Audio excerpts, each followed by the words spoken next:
You might already know the WASP 4100 clay. It is a clay printer, and now in 2022 there are 3 new add-ons coming to improve this machine.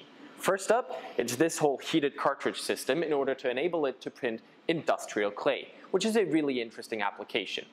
Next up, there's a concrete nozzle kit, which basically features a hopper on top of a specially designed nozzle, allowing you to print concrete, and then you can actually use the entire build volume from the ground up, so 40 centimeters in diameter and 100 centimeters in height.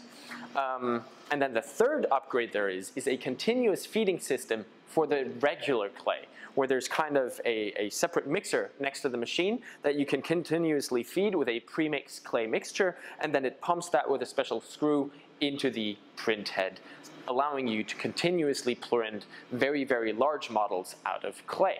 So 3 big add-ons for the machine that already exists, and each one of them has their own little niche, making them really, really useful. So stay tuned for more information on each of these and when they come out.